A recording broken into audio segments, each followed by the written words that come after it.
Hey, well, it's been fun, but good night. Leave meeting. Yes, that's the option I want. Not allowed. Well, here we go. Week 5. Good news, gang. Woo woo. In 3. Well, hello again, and welcome to another episode of Wrestling Beyond the Pulpit with the Good News Gang. My name is Pastor Matt West, and I serve at Marble Memorial United Methodist Church in Milan, Michigan. And I am joined once again by my tag team partners, Pastor Curtis Clark from Marysville, UMC. We have Pastor Kim Metzer from Hope, UMC in Hastings. Pastor Jackie Ranieri from Clare, UMC. And last but not least, the beast of the ring, Pastor Matt Osborne, all the way from Ishpeming, Wesley, UMC. Well, it has been fun, and we've had some interesting discussions over these last few weeks. And apparently it is my turn to bring this week's topic to the group. Oh, yeah, that's right. I'm supposed to take a turn. What are we going to talk about? Well, I came up with something I think would be an interesting topic for us to wrestle with or debate this evening. But in the Methodist Church, United Methodist Church, we observe 2 sacraments, Holy Communion and the other being baptism. And baptism is one of those things that certainly can bring up some questions for families and for those of us as believers of Christ, because one of the things we do believe as United Methodists is in infant baptisms. So the question I bring forward to my colleagues this evening for discussion is, should infant baptism count or should we wait? So, thoughts, comments, answers? I thought you had all the answers. Negative, Ghost Rider. My first thought, and it's more of a question, as you were doing the introduction, and it's just totally off topic. Did we discuss possible nicknames, wrestling nicknames for ourselves? Because I thought of a great one for Matt Osborne as you were introducing him. We have not. Northern Exposure. Oh, yes. Oh, I like that. No, different. Sorry. All right. It popped into my head as you were doing the introduction. It's like, You gotta say it now, or we'll forget it. That gem. I like that. That's a I good do one too. for you. and from Ishpeming, Northern Exposure. We do Moose call. A moose call would be his baptism walkout. in snowbanks. That's Right. how we do it. Yeah. We do like to Facial, baptize right? you in the snow. Yeah. Oh, yeah. Have any of you ever been to Antlers in Sault Ste. Marie? Yeah. You know, they would blow like, you know, the whistle on the hour or what, like that. I think it was like a moose call or something. That would be, you know, you can see him coming out to that, you know. Woo. I like it. I like it. Yeah, that's a good That one. was good, Curtis. Mhm. All right. Well, hey, that wraps up tonight's episode. Thanks, everybody. Have a good night. The first one Let me back just, to the I think water. it's a great topic, and I appreciate you bringing it up.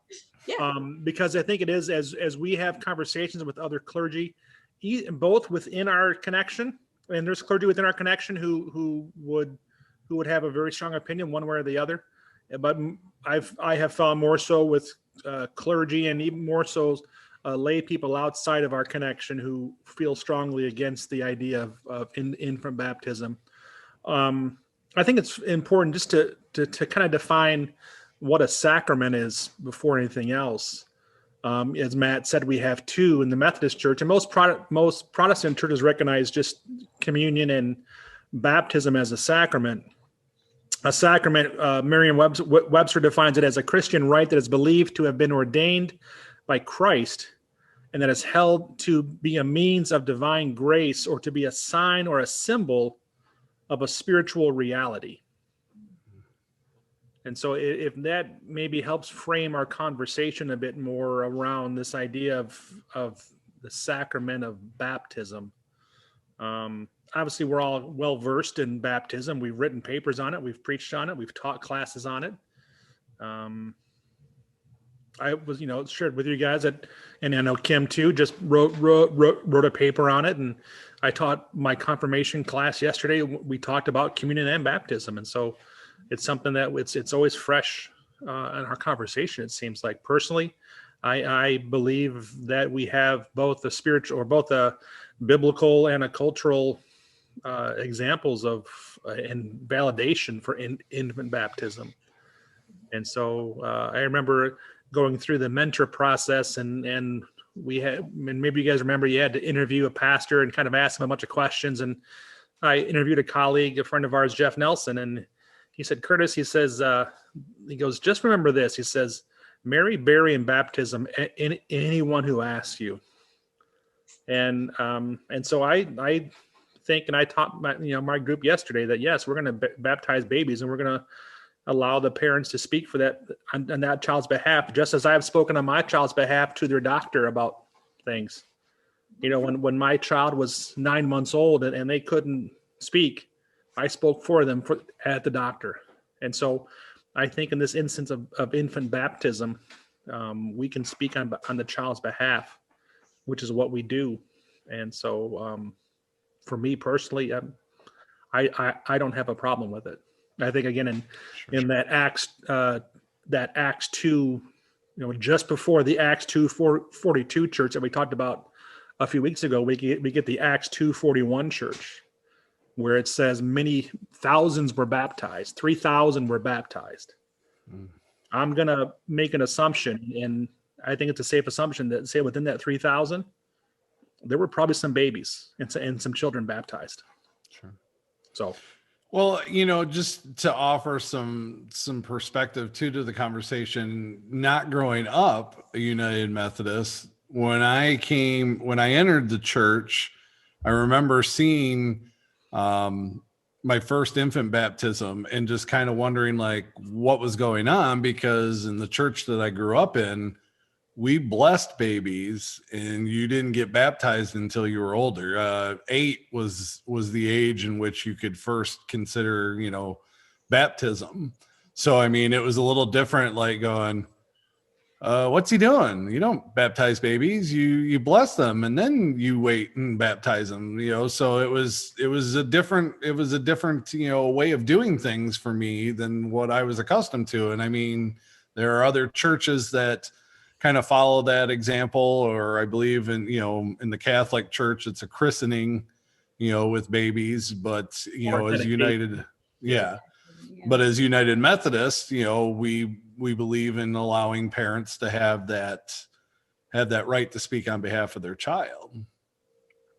Because it's not a work of man, it's a work of God. But I'm with you there, Matt, because it took me a long time to understand, actually not until I went to licensing school, because I grew up American Baptist, and so same thing, we had baby dedications, but we did not baptize.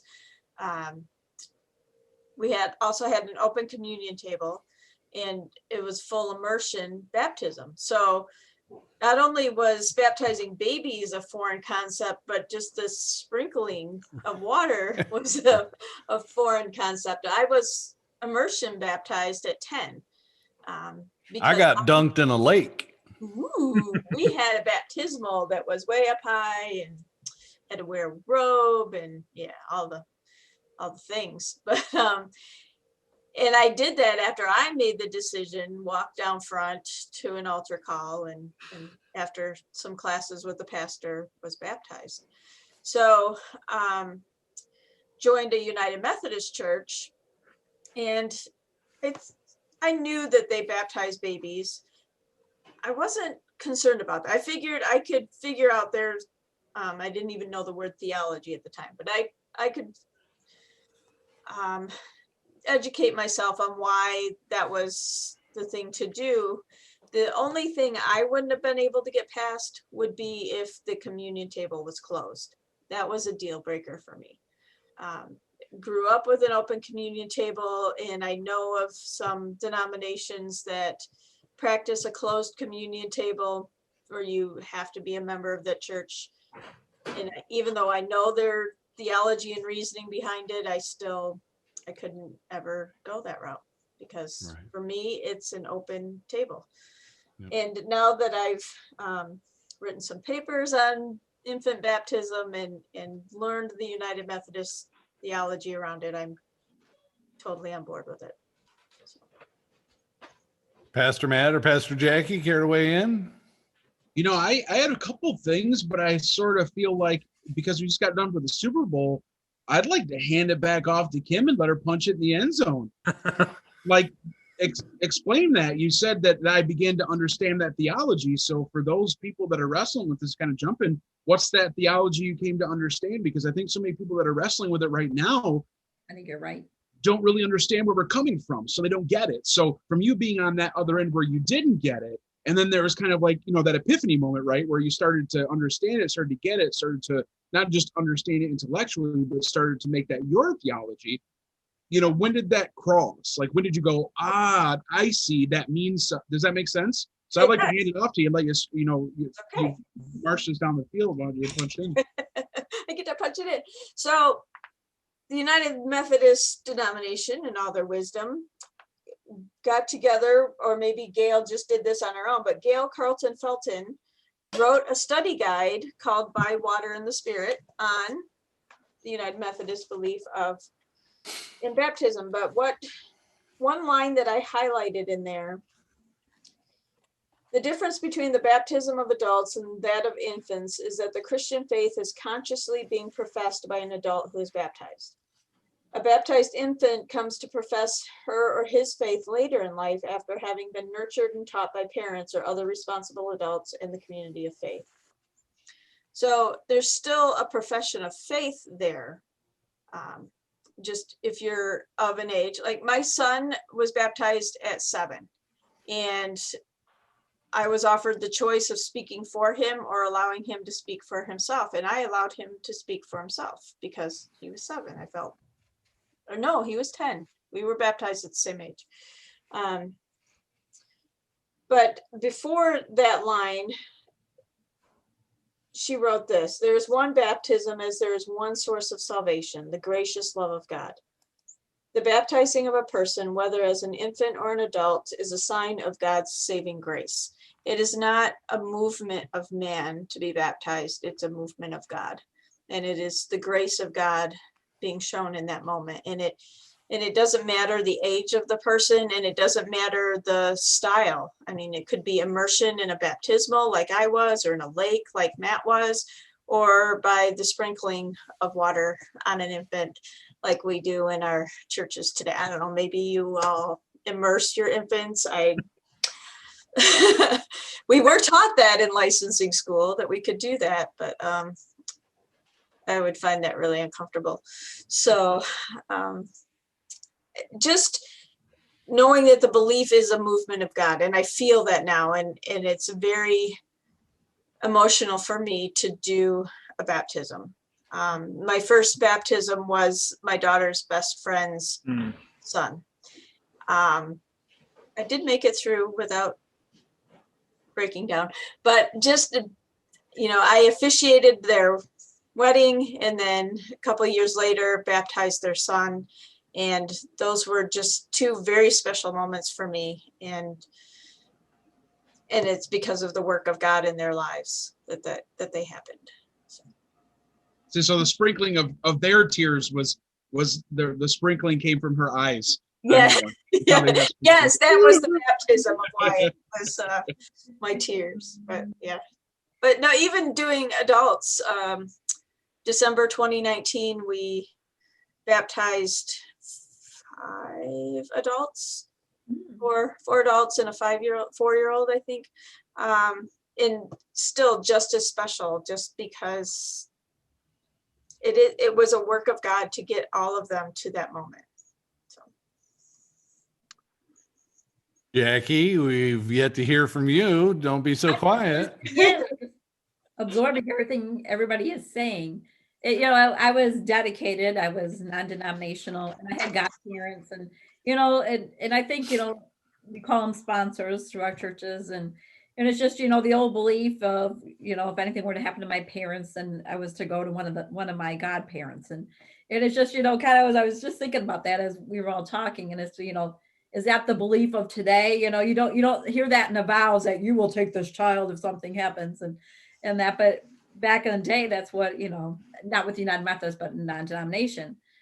But I think no matter, and I'm going to say, I don't think no matter the denomination, the meaning of baptism is always God bringing community together, God bringing families together. I mean, families that are professing that they are going to raise their child in a Christian home, sponsors, godparents, or whatever you want to call them, saying that they are going to commit themselves.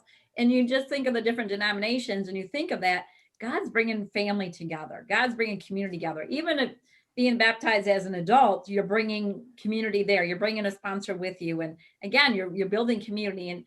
And that's the way I think with baptism, God's got it formed that your church, because even the church says a vow that, hey, we are going to grasp this person and we're going to build them up in our community and we're going to love on them and we're going to show them the way and walk right there beside them. And that's the beauty I find with baptism that I get choked up about it. It's about community. It's about family, and it's about God, wrapping the church and himself around, wrap their arms all around you. And I just think that that's the beautiful part of it. And it's just that thing. I did have in a non-denominational church, I did have the opportunity to baptize my son. So not only did I bring him to the world as the mom, but I also got to have the opportunity of baptizing him. And that's pretty cool. That was kind of powerful.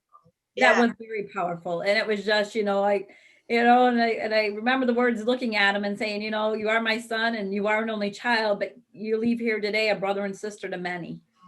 You've got all these brothers and sisters here, and you're going to be a brother to all these, all this flock here. And it was just like, I got choked up, and he's looking at me like, and his eyes are like saucers, it's like, what? But that is it. So you bring up, we've heard some words in the last few comments in terms of sponsors and family and what. I want to share this from the United Methodist Book of Worship. It says, we are not to practice indiscriminate baptism. Children and others who have not reached the developmental stage of making decisions for themselves are presented by parents and or sponsors, like godparents. Who make the same profession of faith that a candidate would make and who promise to nurture the candidate or candidates in their family and in their church family so that they will come to accept God's grace for themselves. So I want to take the conversation in this direction. How does it fall on us as pastors, or how do we avoid parents looking at having their baby baptized as a rite of way or a passage versus the actual commitment or vows that we take when they are baptized as their parents and sponsors? Does that make sense? Matt shaking his head, so I'm going with it. Yep. It's not a bucket list, check the box type of thing. It's a commitment. It's not a, this is the thing, these are the things we need to do. So and that's honestly how it was when my children were baptized. Their dad and I were not together anymore. And the denomination that he had joined, it was more of a, this is what you got to do. And so can't you just set the date and get it done kind of thing? And that even then, even though I didn't fully understand the United Methodist theology, I knew what I had grown up with and the commitment that I had made at age 10, and knew that it wasn't a bucket list, check the box thing that you just do. It was a commitment that is made in the moment. And for me as a 10-year-old, I made it myself, but as parents, we're making that commitment on behalf of our children and vowing. So that's something that we need to stress as we're baptizing and letting parents offer their children up to be baptized. Yeah, Pastor Curtis, I'm curious what you just were talking to your confirmation class about this. So I think Kim makes some great points, and I think it's important that we do the work to prepare the family, the parents, for their kids' baptism. To take the time to teach them about it, especially if they're often what I see, and maybe you guys have seen it too, is the grandparents are the one urging the kids to have the grandchild baptized because they're worried, because there's that generation of 25 to 45-year-olds that we don't see in our churches that often, who the grandparents are like, you need to get that child baptized, right? And so they bring them to the pastor of the church, because the church that they go to. But it's up to us to take the time to sit down with those parents and talk to them about baptism, and to explain to them what baptism is and what it's not. Right. That baptism is not salvation. Right. That baptism doesn't get us into heaven, right? That at some point the expectation, the hope is that this child who we are now initiating and bringing into the family of God will at some point grow in enough love and faith that they will make their own profession of faith. For us as Methodists, this is why we have kids in confirmation class. Right. Kids who have been baptized. My middle child Emmett is in confirmation class right now. I was at his baptism. My pastor baptized him. Pastor George baptized Emmett when he was 3 or 4 months old. And the hope is that here in a few months that Emmett makes his own profession of faith, the exact same statement of faith that I made on his behalf when he was a few months old. Emmett's going to make now. Mhm. And so that's what I love about our tradition of it, is that, when we do those baptismal vows with that family, and then 12, 13, 14 years later, ideally, that Mhm. child comes back for confirmation, or, to be a professing member of the church, and they make those exact same vows to resist evil, and oppression and injustice in whatever forms that it presents itself. And that's what I love about our connection and our process, is that opportunity is given. But I think it's this is it's not hard work. Sometimes it's a little tedious work that we have to do, because often it's coming in on a Saturday morning and meeting with the family and talking to them about baptism. Right. But that it's important.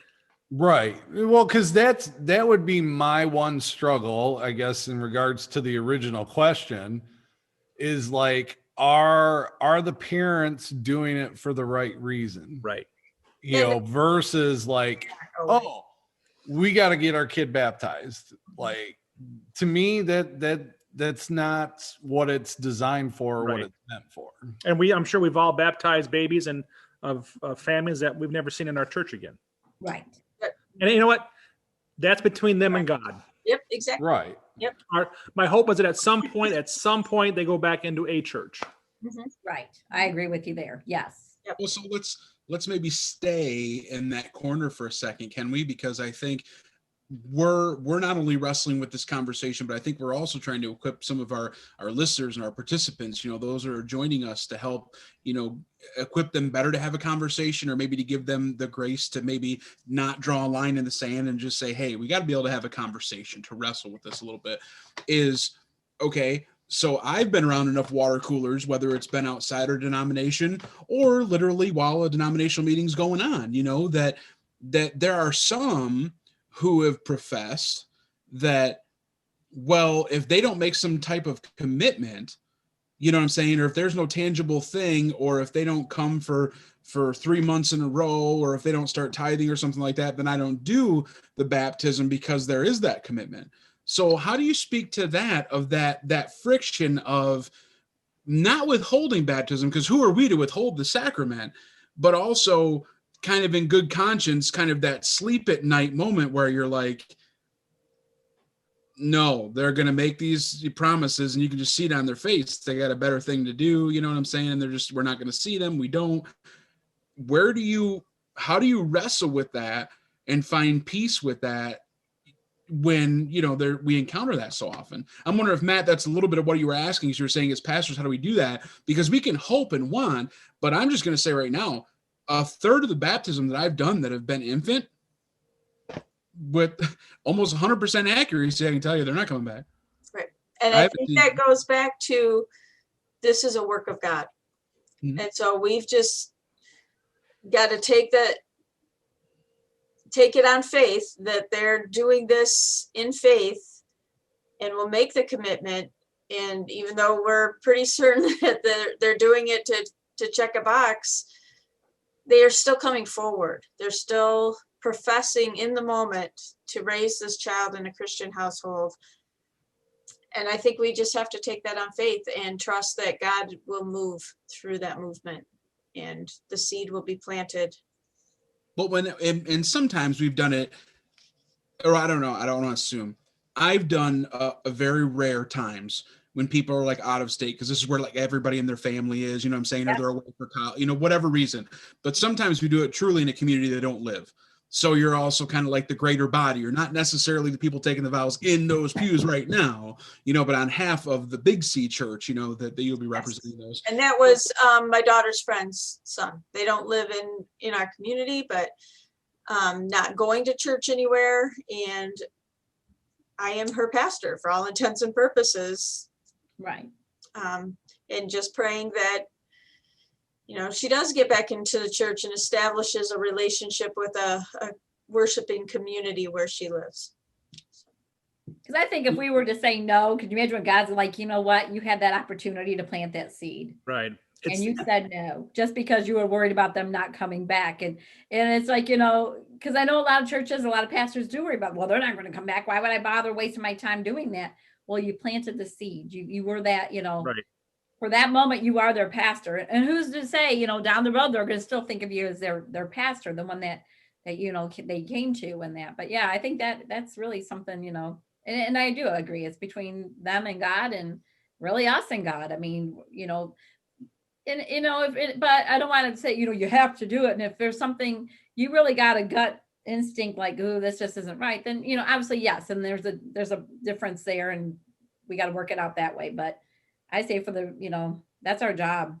We're here to share the word. And well, and I would go along those lines where I wouldn't deny somebody or feel as if like there's has to be stipulations before I do it, other than that part that we talked about prior, and that we need to sit down and have a conversation with them. What they choose to do then after that point, again, that is between them and God. But you know, I certainly think that's, you know, an important piece to that process. You know, I wouldn't want to deny anybody because yeah, maybe it does open the door for something bigger and something greater. For me, not, you know, that it'd be foolish in my opinion to stipulate, well, you've got to do this, and this before I'll do it. You know, that's just, that's crazy to me. Yeah. You know, but then I think, you know, as part of this educating part, you know, at what point do we also put some of this on our congregations, because they're taking vows as well as part of this, and it almost is one of those things where it's like it's a routine, like, okay, we say these words, but then where do we put the responsibility on them to make sure they're following through, like going, hey, how can I help you? Whether they come to church or they don't come to church, we, you know, they have their part of the vow that they need to fulfill as well. Right. that was the great part of the first church I served. And somehow I fell into this community of young couples who, you know, I ended up marrying most of them. And then, you know, next thing you know, they're having babies, but they formed their own community. And like, they were like a checkpoint for each other. Somebody missed church, they were, you know, on it. Hey, how can we help you? What's going on? I mean, they were there helping each other, and they were, you know, they were friends. They all went to high school together. Cause I mean, it was just one of those communities where they lived their whole lives together. And it was just a neat thing to witness.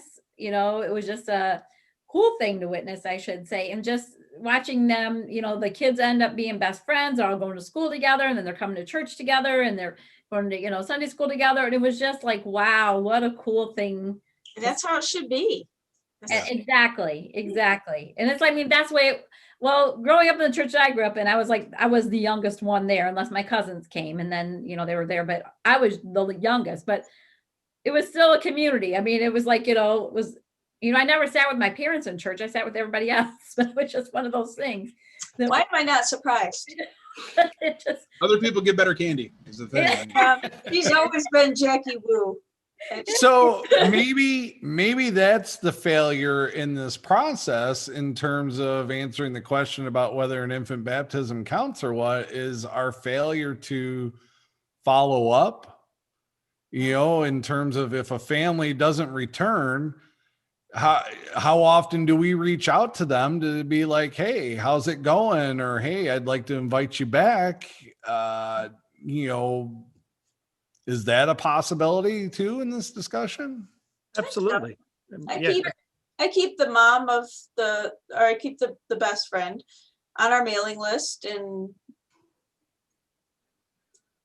Well, they're opening that door. yeah. By when we have the educational piece, we're saying that the church is going to help, in this way. So they almost have welcomed that, whether they choose to respond or not, for us to come knocking or to come calling, because you've asked us to witness to what we're seeing today. You've asked us to fulfill vows, in that moment. So yeah, in a way, we're given permission to do that, but I don't think many people do.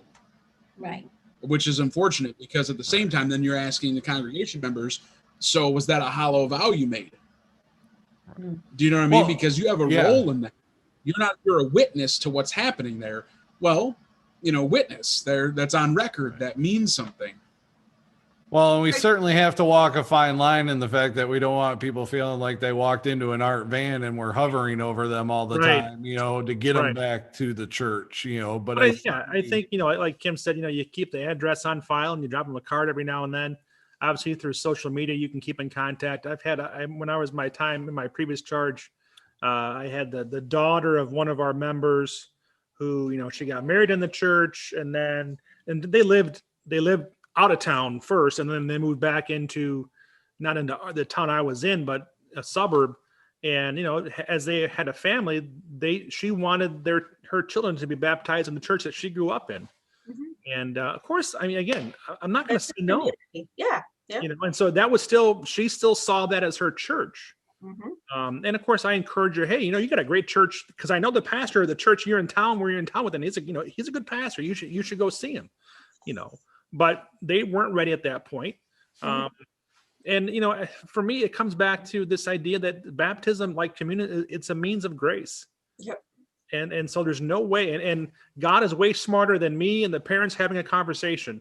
And so, like Kim's been saying, there's this belief that God's going to continue to work and move through this and through this movement that we start. God brings us together.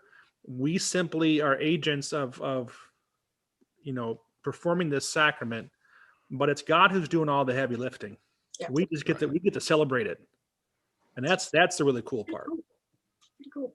So more words of wisdom from the United Methodist Book of Worship. Oh. The very first line in the discussion of services of baptismal covenant. The baptismal covenant is God's word to us, proclaiming our adoption by grace, and our word to God, promising our response of faith and love. Something. That's it. Yeah. Sorry, but carry on. What were you going to say, Matt? The United Methodist Church, because I think that's what we're trying to help, because we're all United Methodist pastors, and we're not by all means saying that you have to be United Methodist Church to participate in our conversations, all those kind of things. But because we always like to share the United Methodist point of view, right, or theology.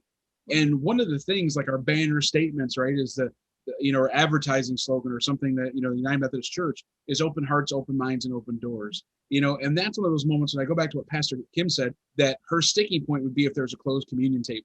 So if we have an open communion table, then our other sacrament should be an open, invitation to baptism.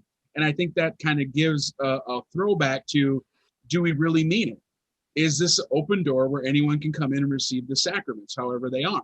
Because I think a closed baptism, or baptism opportunity or baptism font or whatever is just as hurtful and bad theology as a closed communion table, because you're withholding that grace and that life experience. Because, like Curtis, and I'll tell you that right now, a ding went off in my head, and I made notes out on my phone while we were on this conversation. I have never used that term And what's great is that your point didn't take a PhD to understand. It didn't take a master's degree to understand. You're absolutely right. Coming at an infant baptism, it's a great angle to share. I would go to the pediatrician and speak for my child because I'm raising them. I can give testimony to this. They can't speak yet, or they don't understand yet, or they don't, all those kind of things. And so I thought that was really great. And I think that's going to be one of those places when we're having conversations to say, okay, you might not agree with this, but don't you advocate and make decisions for your children every day that have to do with their next breath? So what about their, and that kind of thing. So thank you for that, Pastor Curtis. I think it was just a great plain way to say it. It makes a lot of sense.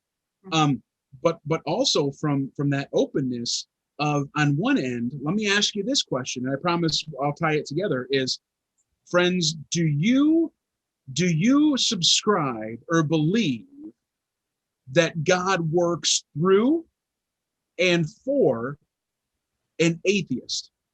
An atheist is someone who doesn't acknowledge, honor, or believe in God. Do you believe God works through and for someone who doesn't acknowledge God? Yes.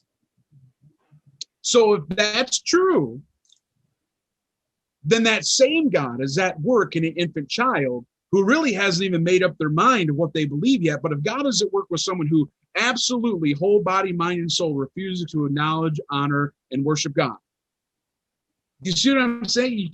It's the same God. And so we're saying in that moment, if you have someone who's pushing away God, repelling God, refusing even to acknowledge God exists, let alone follow, then absolutely God is at work in the life of a child. And so I think that's a point of conversation and sharing with people, because what I don't want to do when I'm talking about the theology of the United Methodist Church or infant baptism, I don't want to draw a line in the sand, but I want to be able to provide them with that conversation then to say, okay, so if you say yes, how can you say no to this? Yeah. Yep. Is my That's thought. a good point. Would, Birds from the Well, it's one of those things, in my mind, that that debate that, or that point that you just made is similar to, when it comes to death and people asking why, like, how can you believe in a loving God and then think that God would punish you as well? So yeah, I heard somebody one time say, even for atheists, it takes a lot of faith to believe in nothing. So yeah. Well, As we were, similar to what I'd like to think there's someone higher than me in charge of everything, truly. And if I could understand it all, then what is the point of even believing in it? Is my thought. It's got to have some kind of level of not being able to grasp it all. Because if we could understand it all, then what is even the point of believing in a higher power? or everybody would be a Christian then at that point. right. We'd all be God. I don't want to be God. That's way too much. Pastor Matt, what happens? See, because I think this is part of that conversation that makes sure we make sure we touch on it before we go, right? Is what about at the other end? What happens if, see, my daughter is an example where I was baptized as an adult, right? And it was in a pond, kind of thing, full submersion, that kind of thing. But I absolutely was excited about my daughter being baptized when she was like, I think 1.5, something like that, where she was able to walk up there, but still an infant. Maybe she was even younger. I don't know. But either way, she was young enough. So what happens if she gets to be 13 or 14 years old and says, I want to make this decision for myself. And she says, hey, I want to get baptized. Where do we, you know what I'm saying? Because I think that's very important too, how we look at that. So when that happens, how do we respond to her when she says, hey, you did this when I was a child, but I'm ready to answer for myself. I want to get rebaptized because I don't remember that. I had a friend do You know what I'm that. saying? Like I didn't participate in that. So Right. Well, I mean, that to me is, the basis of confirmation class, because if they've been baptized or haven't been baptized, they get to those teenage years.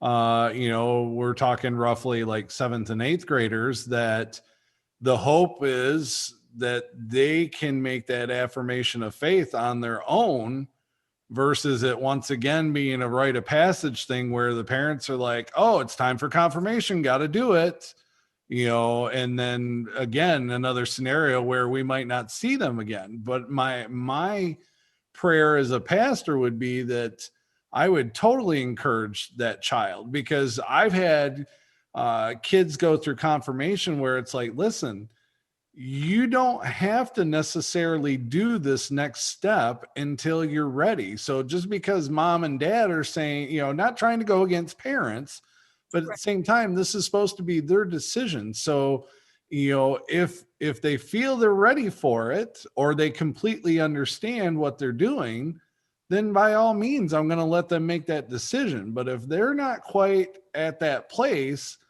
I don't want to put pressure on the kid. Mm-hmm.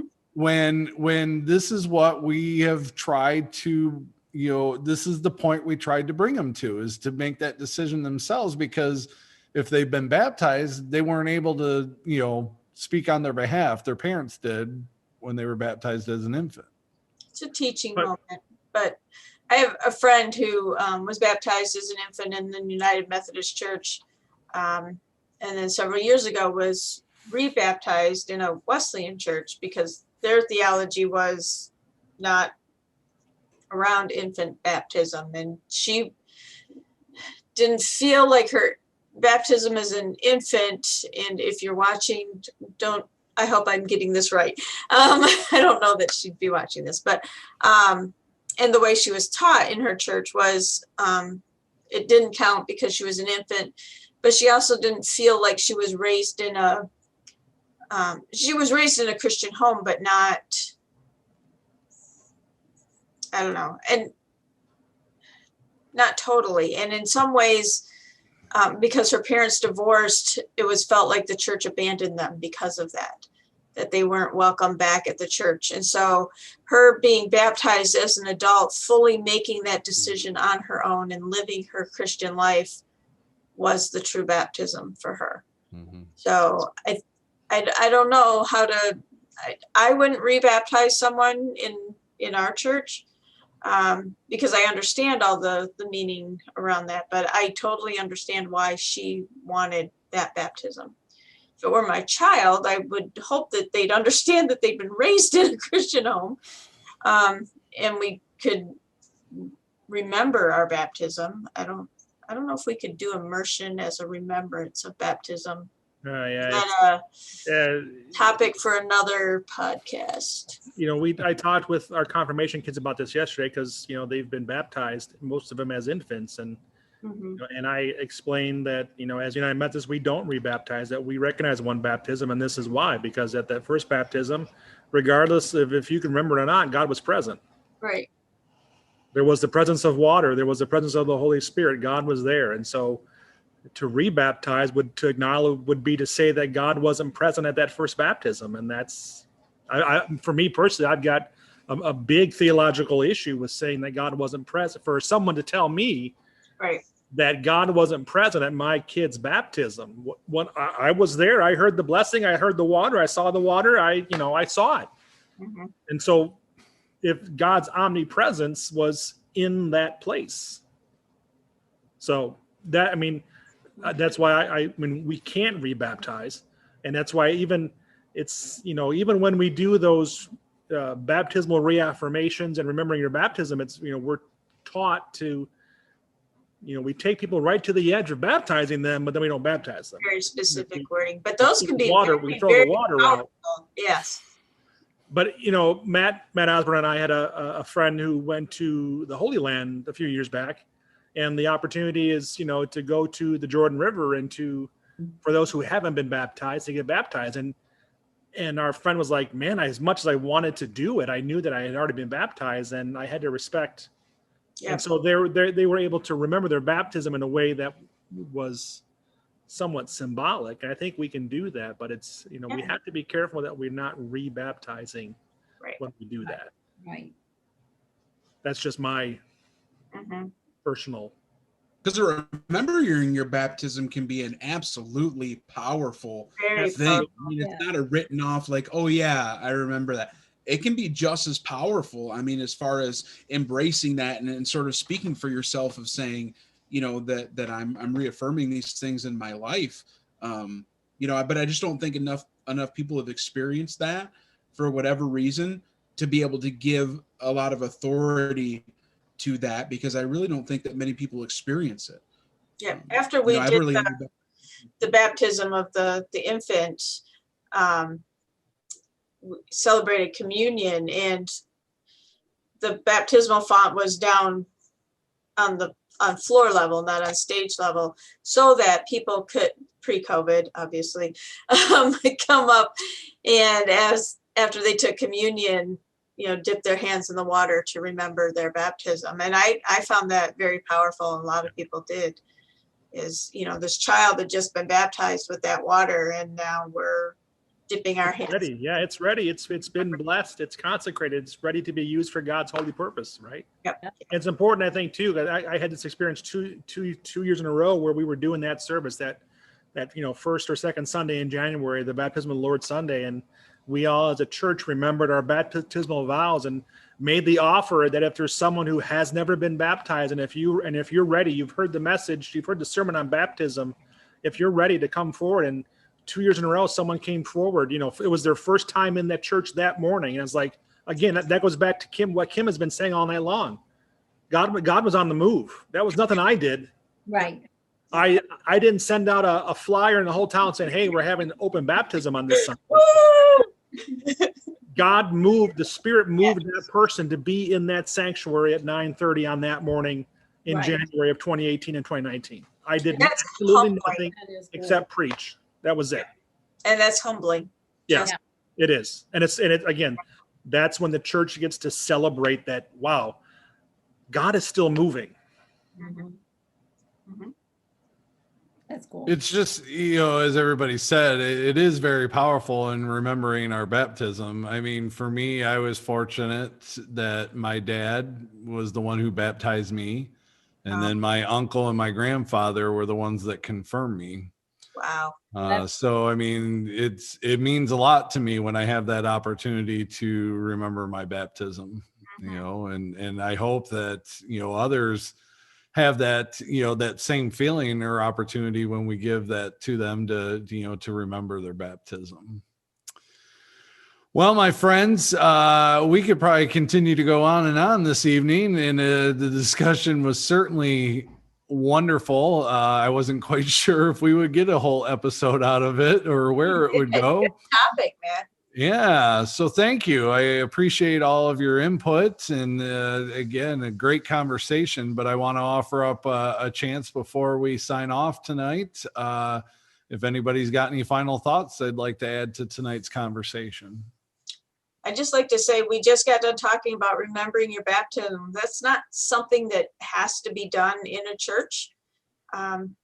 Do it at home, you know, set aside some time, some sacred time, and remember your baptism. Even if you were baptized as an infant, like Curtis said, God was there. And whether you remember it or not, it doesn't matter, because God was there. So, you know, take that time to remember your baptism. Remember that God is with us always. To Pastor Kim's you know, statement there, that so many people also, especially if they're answering, why don't you come to church? Well, I experienced God in the wilderness, you know, in the nature and those kind of things. And I had mine in a pond, right? I had mine in a pond at someone's house off their property. So I mean, my experience, I enjoyed that atmosphere. I'm thinking about remembering my baptism and having something this summer around a remembering your baptism slip and slide. Ooh. So we're sprinkling, we're immersing. We're coming to the UP for a slip and slide baptism type thing, where there would be somebody with the steady cam or a cell phone, right? So when someone's experienced the joy of baptism, you go, you flip on your back, and then you just praise God, hallelujah. You just got done splashing through the whole thing. And I think it'd just be a really neat, unique way to celebrate and remember your baptism. So I can't wait. Things in the works. So, you know, Pastor Curtis doesn't like to put out flyers, but if this event goes down, there will be flyers You know, and We have still Kona ice too, you know, the shaved ice. So then we got a little bit of There sprinkling. you go. on that snow Kona cones ice. still from The leftover. from COP, there might still be ice in June. It's fine. That's right. So no, I look at those kind of things, and it's kind of like we laugh, but you're like, you know, if there's a holy moment, why not? Yeah, Especially absolutely. someone who wasn't raised in a church, we can absolutely do it, even at the slip and slide. You'll take whatever you can use because God is the one at work, the power of the Holy Spirit, not anything that we do or the words that we say. It's invoking that power. So, in a way, kind of tongue-in-cheek laugh, but I think it points to by whatever means necessary to bring people into that relationship. I love it. Absolutely. Hmm. Pastor Curtis or Pastor Jackie, anything you want to add before we sign off? I I can't would. compete. Oh, go ahead. No, I said I can't compete with that. Slide, The slip and slide was the mic drop, apparently. I Yeah. know. So I'm good. So go ahead, Curtis, wrap us up. No, I think I would just add that and just say that I don't have to remember my baptism to believe that it took place. I don't remember the first time my mom and dad told me that they loved me, but I trust that it happened, and so and I trust that God was in that space, and so I'll just leave it there. Wonderful. Well, I think everything that's needed to be said has been said this evening, and thank you to my extremely smart and wonderful and beautiful colleagues. I appreciate you so much, and thanks for making this topic work tonight. Hit me. And we'll be back. We'll be back again with another episode, and so we hope you'll join us when we return. But until next time, neighbors, peace be with you.